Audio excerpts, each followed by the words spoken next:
What I wish I knew at 16 instead of 21. कभी कभी जिंदगी में कुछ बातें इतनी देर से समझ आती हैं कि उनका असर हमेशा के लिए रह जाता है। डर, जिसे हम अक्सर सिर्फ कहानियों में सुनते हैं, असलियत में भी हमारे आसपास छुपा हो सकता है, बस हमें उसकी आहट महसूस नहीं होती। डर सिर्फ कहानी नहीं, हकीकत भी हो सकता है।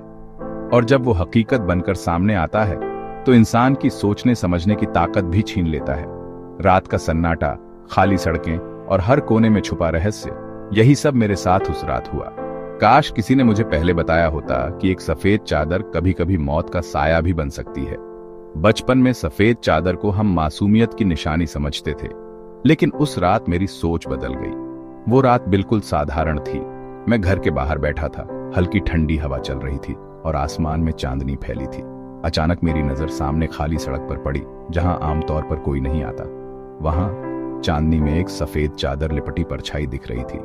वो परछाई धीरे धीरे सड़क के बीचों बीच खड़ी थी, जैसे किसी का इंतजार कर रही हो। पहले लगा शायद कोई मजाक कर रहा है, लेकिन जब उस साये ने मेरी तरफ देखा तो मेरे रोंगटे खड़े हो गए। उसकी आंखें नहीं दिख रही थी, लेकिन उसकी मौजूदगी ने मुझे जड़ कर दिया। अचानक कानों में एक भयानक चीख सुनाई दी। वो चीख इतनी तेज थी कि दिल की धड़कन रुक सी गई। ऐसा लगा जैसे कोई बहुत पुराना दर्द उस चीख में छुपा हो। मैं हड़बड़ाकर दरवाजा बंद कर लिया, लेकिन मन में डर बैठ गया। उस रात नींद आंखों से कोसों दूर थी। हर आवाज पर दिल दहल जाता था। अगली रात मैंने वही साया अपने घर के अंदर देखा। वो साया दीवारों के बीच से गुजरता हुआ मेरे कमरे तक आ गया। सिर्फ चादर झूल रही थी, अंदर कोई नहीं था, लेकिन उस चादर की हरकतें बता रही थीं कि वो अकेली नहीं है। फिर उसी साये की फुसफुसाती आवाज आई, तुमने मुझे क्यों छोड़ा? वो आवाज इतनी धीमी थी कि कानों में गूंजती रही। मैंने बत्तियां बुझा दी, लेकिन उसकी मौजूदगी हर कोने में महसूस हो रही थी, जैसे कोई अदृश्य ताकत मुझे देख रही हो, मेरी हर हरकत पर नजर रख रही हो, जैसे सफेद चादर मेरी परछाई बन गई हो। अब मैं जहां भी जाता वो साया मेरे साथ चलता।